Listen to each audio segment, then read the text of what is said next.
Hi everyone, my name is Tom and I'm the events coordinator with Evidence Synthesis Ireland. We're delighted to welcome you to this exciting webinar titled Who Framed Qualitative Synthesis, Thematic versus Framework Approaches and How to Choose. So just a brief introduction for those of you who may not know much about us. ESI, which includes Cochrane Ireland, is an all-Ireland initiative funded by the Health Research Board and the Research and Development Division of the Public Health Agency in Northern Ireland. Our aim is to build evidence synthesis knowledge, awareness and capacity on the island of Ireland. We have a number of key activities for achieving that aim, and one of them is our monthly webinar on an evidence synthesis topic. So our presenter today is Dr. Andrew Booth. Andrew is a reader at the School of Health and Related Research at the University of Sheffield. He has been a systematic review methodologist for over 25 years and specializes in qualitative, mixed methods, realist and rapid reviews. Andrew has conducted a published international QES in maternal care topics such as postnatal depression and attitudes to facility-based delivery.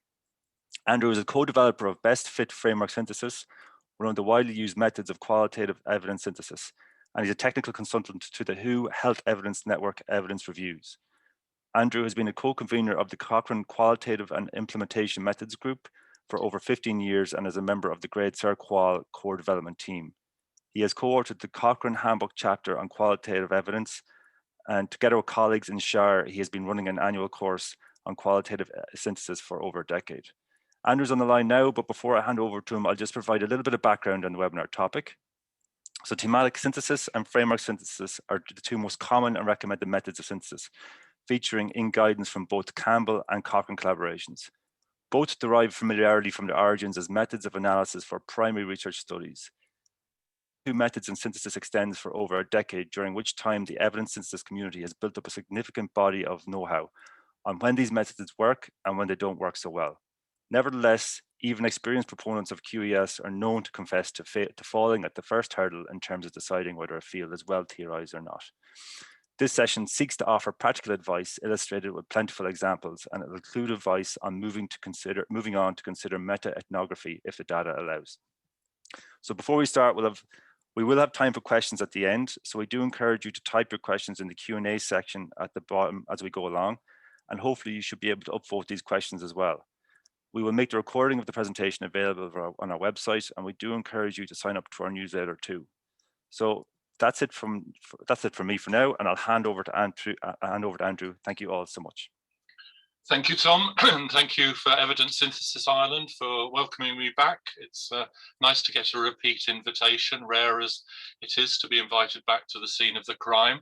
The icon for this particular session, you probably recognise Jessica Rabbit, well known for her skill and aptitude in framing.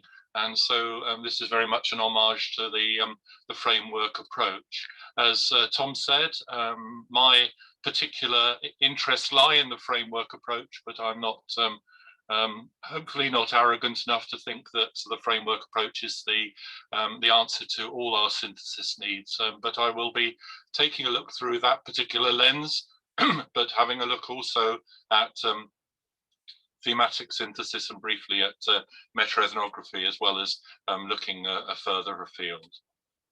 So let's just position this part of the process.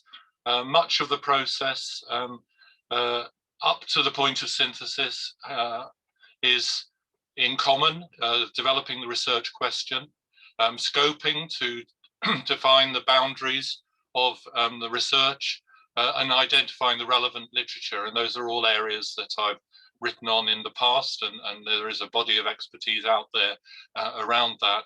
But then we come to the part of the process which is around the synthesis, and this is an excellent diagram from my colleague Ruth Garside from her thesis, where she showed the generic processes that go on within the qualitative evidence synthesis process.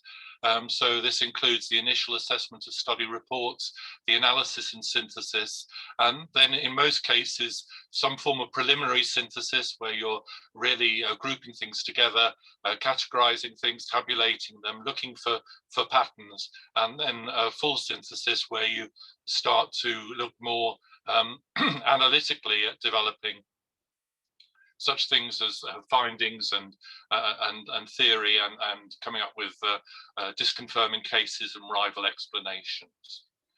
So within Cochrane, there are 3 leading methods of qualitative evidence synthesis that are recommended to accompany Cochrane reviews. Thematic synthesis, developed in 2008, is probably the most common and the most intuitive. Certainly, it's very often the way that we teach people how to engage in thematic analysis for primary research, and then thematic synthesis for systematic reviews.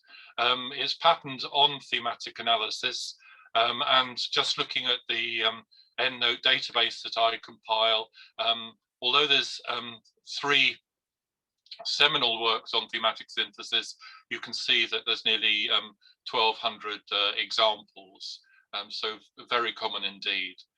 Then we have framework synthesis. The original version of this, again, came from the epicenter, as thematic synthesis did, by Sandy Oliver and colleagues. Some would argue that once you've got your framework in place, whether you generate the framework or you identify it from the literature, it can become one of the speediest and simplest methods of synthesis. That is very much a caricature, but nevertheless, it's patterned on framework analysis, again from primary research. And again, my registry showed 11 methods papers and just over 300 examples. And then meta-ethnography, which is the longest established and probably has the highest profile in terms of academic credibility. This has been likened to grounded theory. I think that this very much depends on what particular version of grounded theory that you particularly endorse. Very well documented, 48 methods papers, and a conservative estimate of 700 plus examples. In terms of choosing, now this is my own personal interpretation. It hasn't been endorsed within Cochrane, but this is the sort of decision process that I go through in choosing between the different methods available within Cochrane. So the first thing is to ask whether the topic is well theorized, and we could debate about what well theorized means, whether that's to do with the number of theories or the quality of them, or some combination of both. But if there are plenty of models or frameworks available, then framework synthesis becomes a prime candidate. And then beyond that point, we have the consideration then of, will we be handling large numbers of studies? And if the answer is yes, then obviously we have the option of sampling, so we could actually make our set of studies smaller and more manageable. But if we're planning on dealing with large numbers and there is not a framework to use, then that diverts us to the direction of thematic synthesis. If we're not planning large numbers, then the next question becomes, is the data rich enough to sustain theory generation? So if there aren't already theories in place, can we generate them from our data? And you'll know that many qualitative studies may be published, for example, in professional journals, perhaps, for example, in the Nursing Standard or in the British Medical Journal. And so they are fairly thin in terms of being able to sustain theory generation. And so if most of your studies are like that, then you get pointed back to a more thematic approach. But if they are rich and thick, like Marilyn Monroe used to like her millionaires, then the sort of final question is, are we trying to explain how things work? So is there a particular investigation that we're trying to do in terms of the sort of, we could call it the mechanisms of what's working?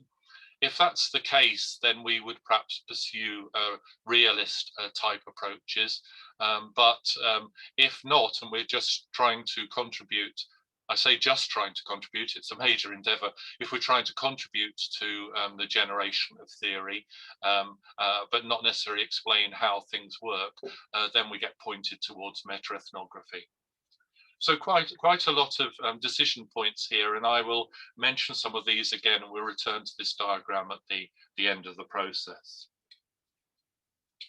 I just want to illustrate, I'm aware that people will have different levels of familiarity with different methods of synthesis. So I wanted to really sort of just in a nutshell epitomize the two main methods that are subject of my presentation. So I'd like to imagine that from your analysis of the literature, you've identified four aspects of data. So you've got good weather, lots of fun, hot and steamy, and entertaining company as attributes of your perfect holiday. And so what you would do in thematic synthesis would be that you would move from those excerpts of data. Usually, of course, they'd be more extended, but we're just using them in a shortened form here. You would start to group them. So this is one of the processes that Ruth Garside showed in her diagram earlier. So, for example, good weather and by implication hot and steamy would be perhaps directed to some concept that might well be something like temperature, whereas lots of fun may map to activities, and entertaining company has an element of activities as well. And we might have particular challenges of mapping lots of fun, hot and steamy, and entertaining company to a uniquely identifying theme. And then what we might do once we've actually identified all our themes, we might then look for relationships between them. So moving more from the descriptive level of what do we have in stock, if you like, to how do they relate to each other. So as an end product of a thematic synthesis, we might say that if the climate is conducive to pleasurable activities, then this can lead to enjoyment. So although we tend to think of quantitative studies as being causative, obviously qualitative data has a great amount of causative information present in it. So that's with thematic synthesis. So we've generated our own labels here depicted as temperature and activities, and the label that has no name. And we've tried to characterize all our data in that way. Now with the framework synthesis, we have the similar data, so we're not changing the actual data that we're admitting into the picture, but we find a pre-existing model, Thomas and Cook's optimal holiday model, that describes a holiday in terms of activities, weather, and company. And so we can map our initial themes to this, and you will see that, in fact, it's quite a good fit, that most of our themes map in some way to activities, weather, and company. The hot and steamy is a bit problematic. We think that the hot is referring to the weather. We hope that the steamy is referring to the humidity, although of course it is open to other interpretations. And this allows us then as an output to define a new version of the holiday model. And we called it version 2.0 here, and that includes the original concepts from the Thomas and Cook's model, activities, company, and humidity, company and weather, and the addition to make a new model of humidity. So we've moved from an earlier version to a more refined version, or a more developed version. And what we can clearly see here in comparing the original model and the optimal model is the contribution of the new data. And this transparency is very important in systematic reviews.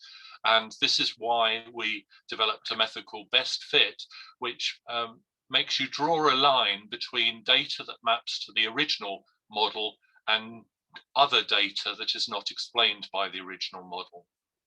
And so in this particular case, we might then pursue, well, why wasn't the humidity present in the original Thomas and Cook's model? And we might find it's explicable by the fact that the studies that we've been looking at are in a population of 1830 holidaymakers, where certainly things getting hot and steamy are a desired characteristic. So when we look at these methods alongside meta-ethnography, the third method, we see that all of them carry various advantages and disadvantages. And this is a summary table from the Cochrane guidance, and we've presented this at several Cochrane events. So thematic synthesis, we've already mentioned, is an accessible approach if you want to handle thin data. But it doesn't stop you using thicker data. Also, by teasing things out into themes, you can also bring stuff together with quantitative syntheses as well. It may be limited, however, in terms of the power of interpretation. It can become oversimplistic, and I think my worked example demonstrates that. And so if we're trying to, for example, produce guidelines, we may feel that it captures sort of the essence of what we're interested in, but doesn't translate many of the nuances that we got from the original data. Framework synthesis is a bit more able to accommodate complexity. The frameworks often have relationships built into them. They're often a representation of theory. Again, it does allow you to integrate qualitative and quantitative data. There are a few published examples of this, but certainly conceptually, we can see that we can map things, say, to a common logic model or to a common conceptual model. And it works well when you've got good agreement around the terminology and the labeling and things like that. It can be challenging, however, to identify the framework you're going to use in the first place. It may be that you have a false start and the framework reveals itself as being inappropriate as you start trying to map data to it. And you may find a tendency to try and squeeze things into the framework. And then meta-ethnography, you start out on the path of wanting to be interpretive right from the very beginning. It helps you to create what we might call high order constructs. And I'll show you a holiday example of that towards the end of the presentation. But because of the need to contextualize and to develop rich conceptual explanations, you usually require data that is plentiful and thick. Meta-ethnography has been identified as requiring a more experienced team, perhaps more grounded in qualitative research methods.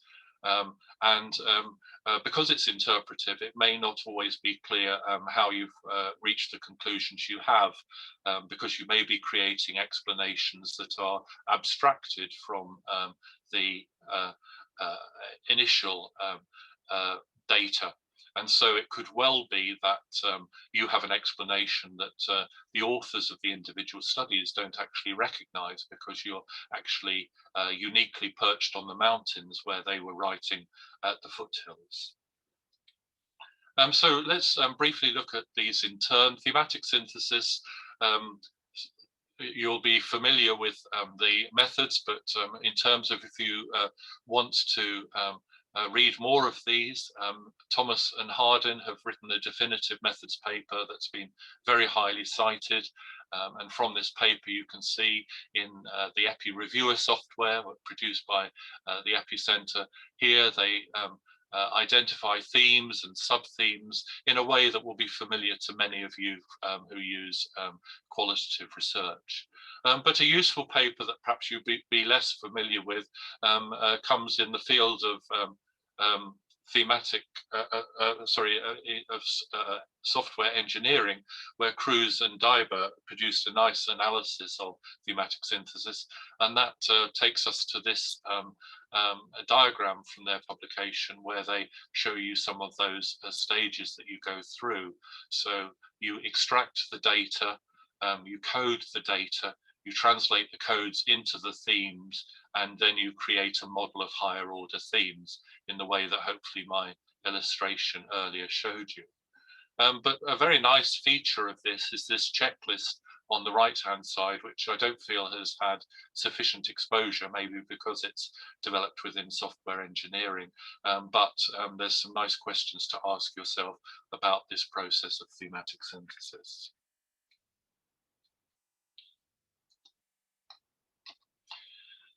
And just to highlight an area of difference, I mean, my colleagues and I have done thematic synthesis on numerous occasions. With the original method, as described by Thomas and Hardin, the line is the unit of analysis, and they operationalize this through line-by-line coding, mainly because it's done through use of qualitative software, either through Epi Reviewer or through something like NViva or Atlas TI. When we do thematic synthesis, we tend to use data extracts, which are a bit more substantial than a single line.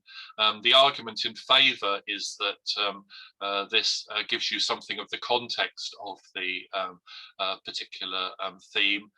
The argument against is that you may be tempted to oversimplify and attach a single theme to a large extract of data rather than looking at the multiple meanings present in a data text.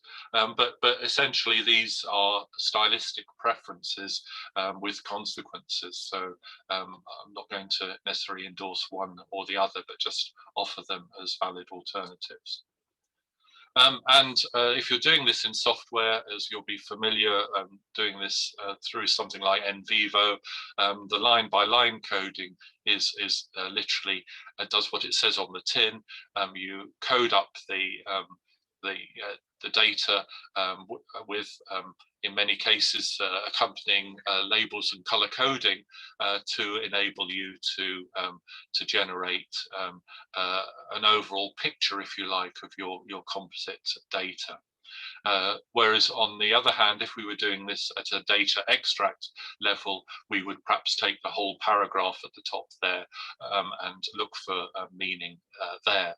And that could well be multiple themes, but is unlikely to generate quite as many themes as doing it line by line.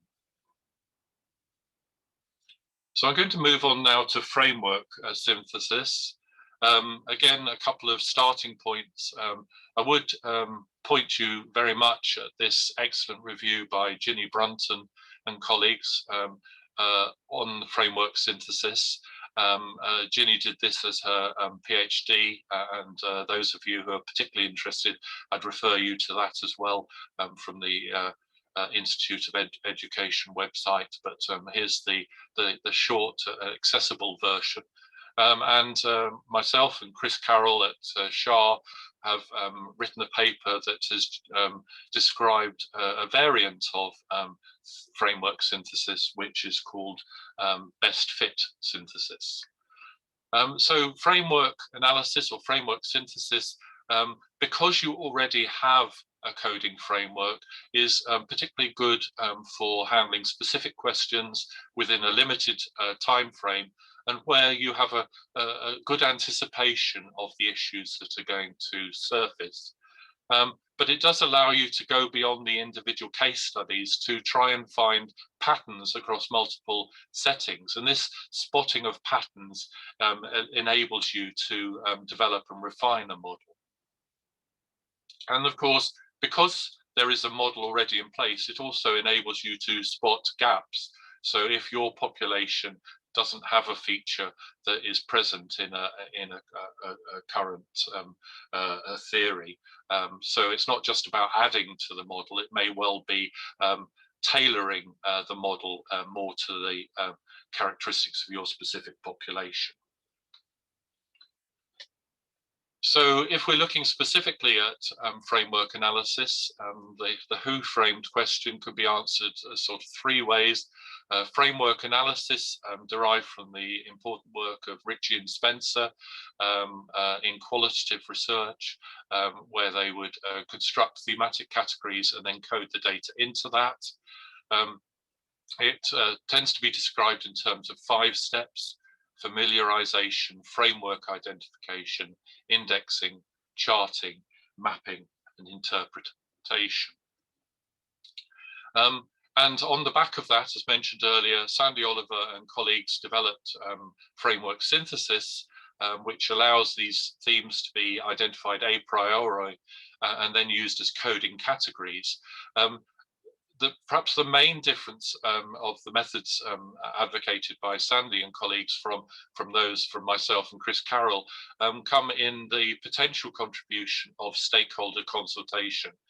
As you'll be aware, Sandy has an established reputation for stakeholder involvement, and so the generation of a framework through stakeholder consultation is very important. Now, that's not to say that the best fit framework synthesis can't be used in that particular way.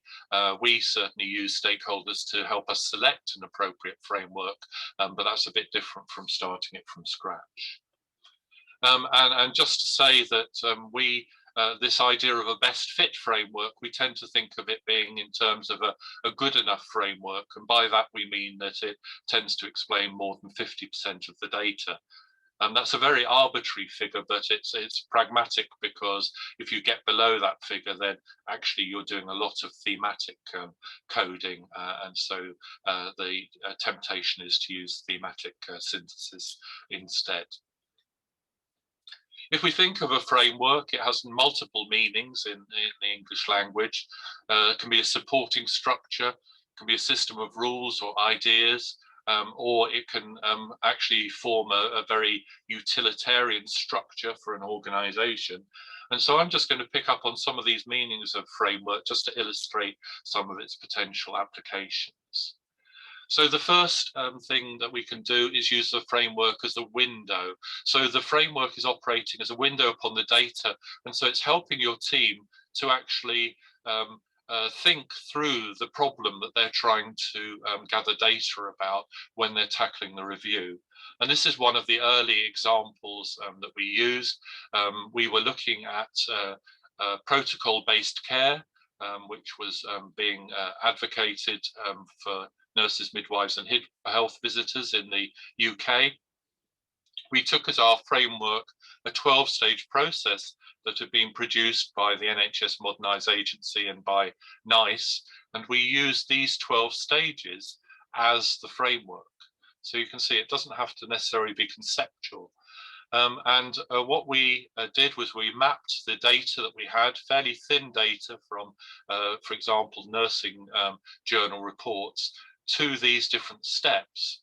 And of course, they could map to multiple steps. But what we found, for example, was that the process of, for example, finding the literature in a systematic way was often omitted from the process. So there was a gap between how the reports in the literature described this process and the ideal, the 12-step guide produced by the Modernisation Agency. So we can see a value of the framework in navigating us to this particular topic and being able to spot where we had data and where gaps existed. Thinking about framework as a support, obviously one of the things you're trying to do when writing a study is to establish some credentials for it. And so here we have an example of a framework being used to substantiate or support. And so arguably the research becomes stronger because it has external witnesses, if you like, attesting to its value. So in this particular case, we chose a very well theorized framework, the Consolidated Framework for Implementation Research, which itself is what we might call a meta framework. So it used, I think, 14 different models in its creation. And so our data benefits from the value of having supporting theory as we examine the data. So it lends credibility and it helps us to justify and substantiate the theorizing that we go on to do. Then we've got framework as structure. So we've said that not all frameworks are are conceptual based. Logic models can be used as a framework. And so if we don't have conceptual models, it's still possible to do a framework synthesis by using a logic model or some pathway or process model as a scaffold against which we can map our data. So in this example by Chen, this is from a protocol rather than a finished review, they were looking at the weekend effect in hospital admissions. They created a logic model and then they mapped their data to those individual boxes and elements on the logic model. And that allowed them to make sense of their data. And so this sort of framework synthesis is most appropriate when you can identify enough about the intervention to know what the pieces are, but you're not necessarily sure about the interrelation. And so what you do is you deconstitute the logic model, you break it down into its components, you map your data to it, and then you have the opportunity to reconstruct or reconstitute. And in my dismissive terms, I've said it's a bit like dehydrating water and then adding water again to get back to water from your dehydrated substance.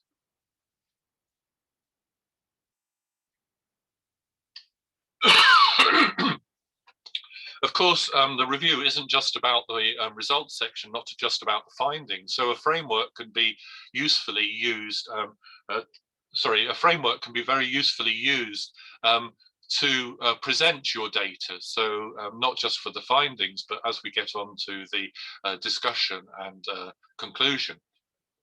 So here we have the conceptual framework being used as a visual representation of the components of the data.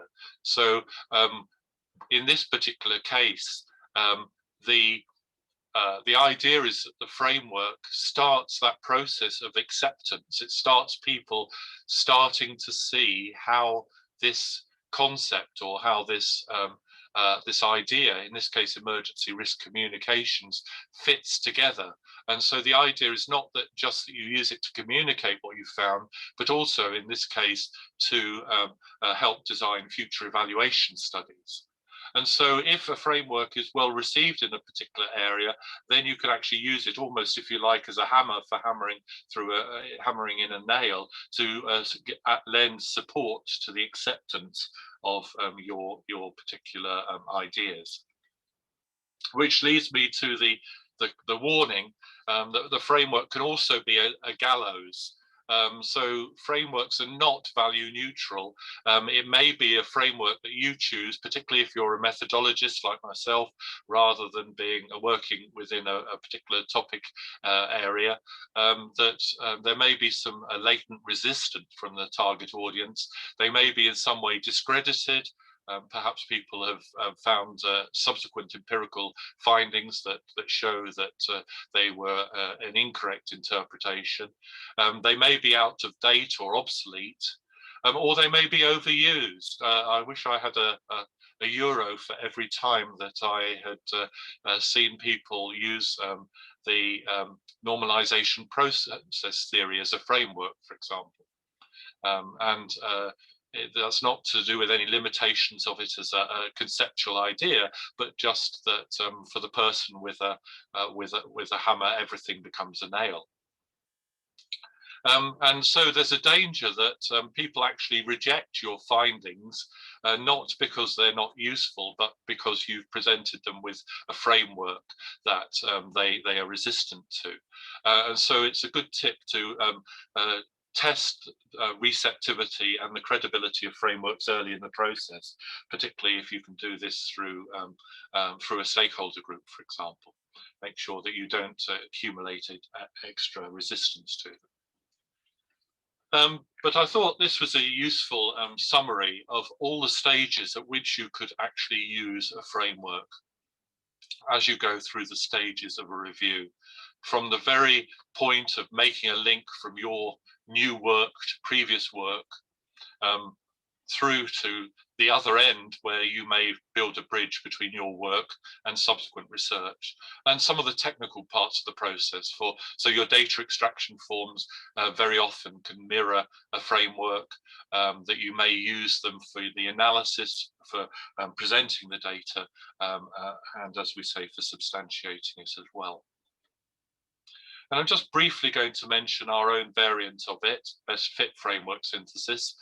This has been well cited, and as mentioned, it could be a conceptual framework, a theory of behavior, for example. Implementation frameworks are a particularly valuable source, and I have started collecting a few compendia, if you like, of frameworks. So the ABC of behavior change frameworks, and compendium of theories and conceptual models of implementation, to help in that sort of matching process of a framework to a review.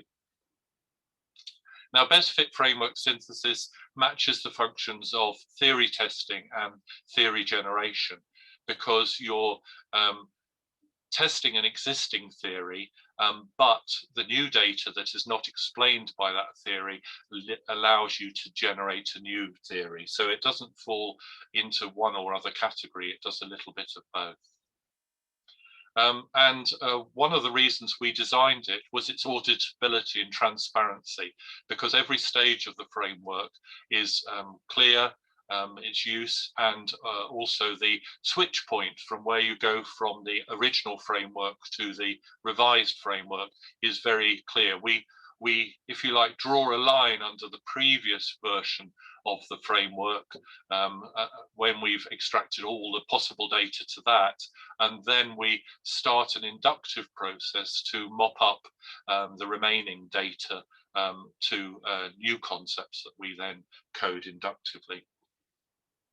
And as we argue, it's possible to systematically locate frameworks, usually better using something like Google Scholar, where you've got some full text searching, rather than in Medline, where you're only searching abstracts, because models and frameworks are not always included in abstracts. So using a string of terms like model or framework or concept or theory with the phenomenon you're interested in have been shown to reveal many candidate frameworks. And just a little tip here, I also use this not only on Google Scholar, but on Google, but with the images, because occasionally you can find an image that actually depicts a framework, and then you obviously follow that to its source document. So it's a quick way of seeing the main characteristics of a theory or framework, and then you can do a bit more homework to validate and see if it's a candidate. So it's not unusual for my collaborators to say get a Word document with, say, 16 frameworks pasted into it, so that they can see which ones resonate most with their early impression of the data. And so here are the stages of the best fit framework, but what you'll notice is that actually a substantial part of it in step 2, as well as your systematic search to find research studies for your phenomenon, so say postnatal depression, you're also spending time to find a framework or model of that phenomenon. So you're essentially doing 2 search processes there.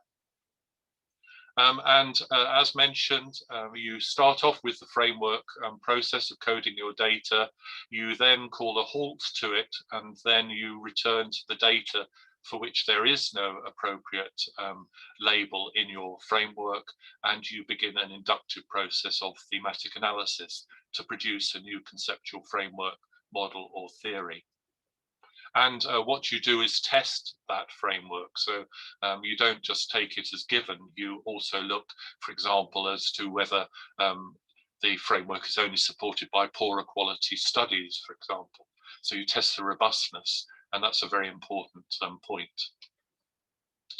Just want to very briefly, before concluding, just share with you some very current examples of our use of framework. So the first one is some work I'm doing with the Devices for Dignity team, funded by the National Institute of Health Research in the UK. And here they're looking at attitudes to mobile apps for self-management in older people. And they've picked 3 marker conditions. They'd already picked these before my own involvement. And the sort of things that made me suggest to them that rather than meta-ethnography, which was their initial thoughts that framework synthesis would be appropriate, was that first of all, they were a fairly new review team. Secondly, I knew that the data around mobile applications is fairly thin as opposed to perhaps articles on self-management, which would be more thick. They explicitly wanted to engage with theory to help them in intervention design, and they were going to make an explicit comparison across these 3 different conditions: chronic kidney disease, diabetes, and dementia. So as mentioned, I identified 16 candidate frameworks using that search category. There was nothing that was a perfect fit, but there were combinations. So there were frameworks for mobile apps for older people. There were frameworks for older people with chronic kidney disease. There were frameworks for self-management of chronic kidney disease. And there were frameworks for mobile apps for diabetes, another of the conditions, although we were starting with chronic kidney disease. And so what we did was we decided to merge 2 of the frameworks we found of the literature into a meta model. And I say 2 frameworks, but actually one of these was already a form of meta framework because it was based on both the health belief model and the health information technology acceptance model. So it was a 2-in-1, and that was the one that described the diabetes app. But to get the sort of disease specificity, we decided to have a model relating to CKD. So this is very much a meta model approach. A second example here, we've just been doing some pioneering work, which are reviewing reviews. So we've done some mega aggregation, which is looking at qualitative syntheses using meta aggregation.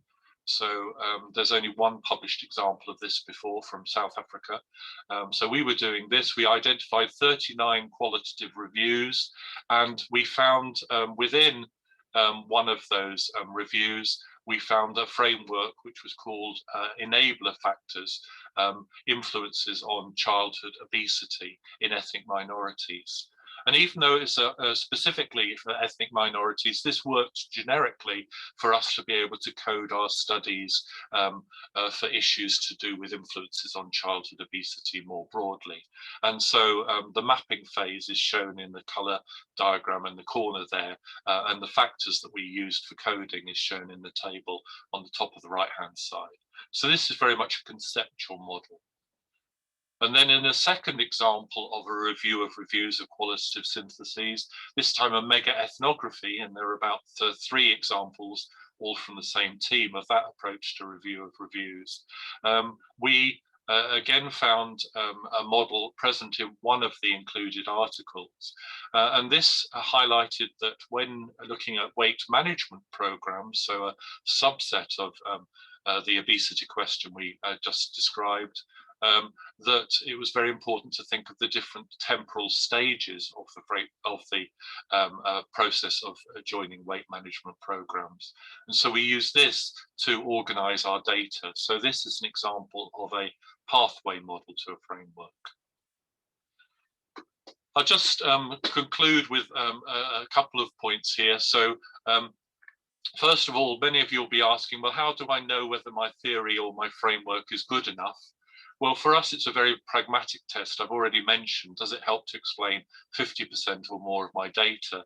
But there are structures around, and I've referenced 2 of these here, that actually get you to ask questions of frameworks or theory. So on the left-hand side, such questions as, is the terminology and language coherent? So you'll probably recognize that very often you'll need a coding book in order to code consistently against a framework. And then on the right-hand side, looking at good theory in the area of behavior change. So things like the relationship between the constructs, whether they've been tested, whether they have causal relationships. The downside of using frameworks, well, they can be time consuming, but then all methods of qualitative data analysis are time consuming. They need to consider all the data. They may not have the explicit theoretical underpinning. The conceptualization of the framework may be relatively rudimentary. The flexibility that you're allowed may encourage you to take shortcuts. You may make a false start if you pick an inappropriate framework. You may try and squeeze your data into existing concepts rather than create new labels. And as mentioned, you may need a code book so that you get reliability. But some of these are just alternatives to, for example, having to meet as a team to decide what your labels of your themes are going to be if you were doing thematic synthesis.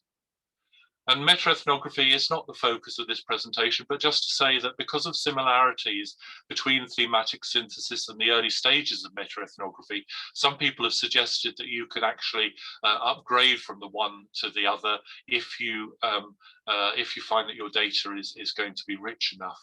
And we've also had experience mainly with that mega ethnography I was talking about, that suggests that framework synthesis can also help you in the path to meta-ethnography. So making an early decision isn't necessarily a blind alley, as it were. And I've just put on the right-hand side an example from our holiday instance used earlier of what the output of a meta-ethnography would look like using those holiday themes that we had earlier. So in summary here, just like to focus on the role of theory. Thematic synthesis may or may not involve theory. You can conduct a thematic synthesis in a purely descriptive way. Framework synthesis is both testing and generating theory, and meta-ethnography focuses on the generation of theory. Reminding you of our diagram here, the three methods and where they line up, about whether the topic is well theorized, whether the data is rich enough to sustain theory, whether there are large numbers of studies, and whether you're looking for an explanation of a program or some other conceptual insight. And I think we've summarized the main points of these different types, but just to refer you back to the Cochrane guidance on this. And just to say that when it comes to reporting thematic and framework synthesis, there are no specific guidelines for reporting those methods individually, but they are both covered by the generic guidance of in TREC, which is a suggested way of reporting qualitative syntheses. If you're interested in the aspects of the choice, here are the two papers that you'll be able to access from the recording, one done for the Cochrane Group and the other done for the World Health Organization by some of the Cochrane conveners.